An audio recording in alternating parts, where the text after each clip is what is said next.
Children of the Corn from 1984 is arguably one of the most despised and derided Stephen King film adaptations of all time.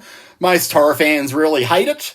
Personally, I never really understood all the hate that it received. I always found it a lot of fun to rewatch, and there's a lot of nostalgia in it as well. But even still, I sort of tuned out of any interest in seeing this sequel that arrived on the scene in 1992. It did have a minor theatrical release in the States, I think, but it was direct-to-video here in Australia. And that sequel is Children of the Corn 2, The Final Sacrifice. I think this one's set a few weeks after the first one, at least that's what the gist of the story tells me. So the authorities have moved in, they've discovered 50-something rotting, decaying adult bodies, and a bunch of very alive, butter wouldn't melt in their mouth kids, who've killed their parents, of course. Now, creepy Isaac and that other weirdo Malachi are long gone, so our new villain is the far less charismatic, far less threatening Micah or Mika, who's come under the spell of He Who Walks Behind the Rose, the weird pagan corn god from the first movie. And we also have a trashy reporter and his son, who are our outsiders this time. I guess the Children of the Corn would call them Outlanders. And naturally, both father and son have their own particular love interests in this movie, because two love interests are better than one.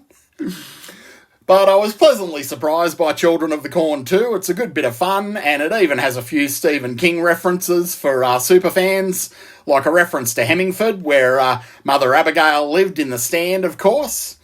And it's also chock full of those early 90s visual effects that really looked a little bit ropey at the time, but they have developed a certain charm in the decades since, and they're certainly more organic than AI. The movie doesn't have the most complex premise or plot to it, but it is one of those cosy, nostalgic examples of direct-to-video goodness from the early 90s, the movies that weren't winking, the movies that weren't trying to be self-referential, and that's refreshing to revisit.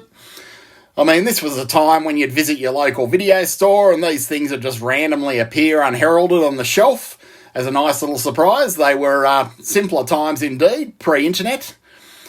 Now, obviously, there is a sizable plot hole, a fairly sizable plot hole in this one that you could probably drive a grain harvester through, or a corn harvester. And that plot hole is that all these kids are just kind of left to their own devices, despite everything that's happened, which is really weird.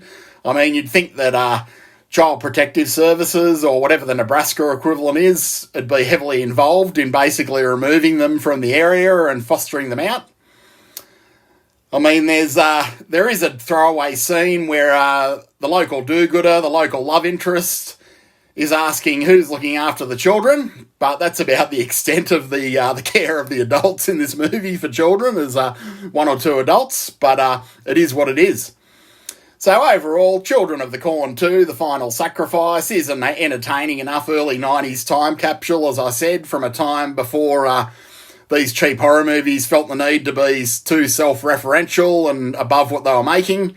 It not only throws in some chonky visual effects, but also some chonky ancient tribal Indian lore and a bit of a nod to Pet Sematary for another Stephen King reference.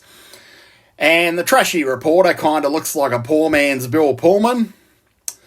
And the title, of course, is a little short-sighted, a little premature in terms of what had come later on. I mean, I think there's like 7 sequels after this one, plus a reboot, plus a remake.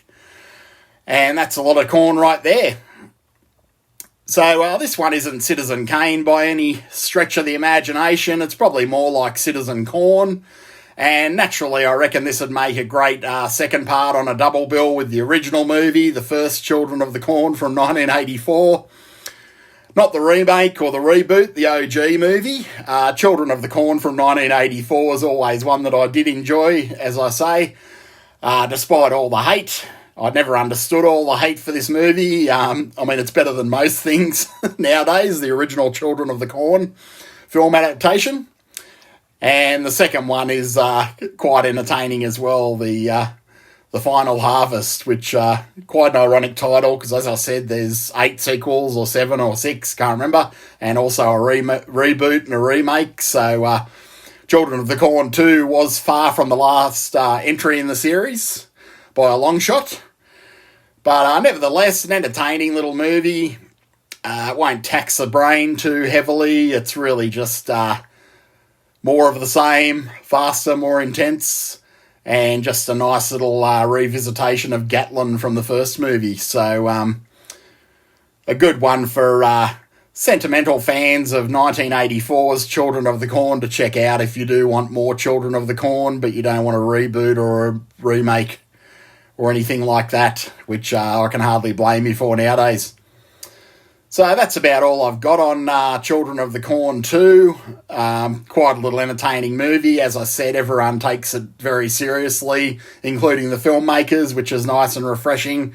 Very rare to get a horror movie made nowadays where the filmmakers don't feel above it or feel the need to wink at the audience or be self-referential, even though Scream did that first and countless others have just retrod the same tired ground. So these early 90s direct-to-video serious horror movies, for want of a better term, they're quite refreshing to revisit purely for that different tone that they had back then before things became a little too cynical, and I think we're too cynical nowadays as well, so it's good to revisit something like Children of the Corn too.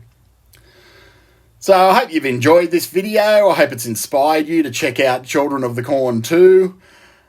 Cool little direct-to-video sequel to the first film. And if you're enjoying what you're seeing on the channel, by all means, leave some comments below on Children of the Corn 2 or on this series, or like, share, or subscribe, engage, chat amongst yourselves. It's all good. And otherwise, I'm off to enjoy the rest of my day, and I hope you do as well. And till next time, hope you all take it easy.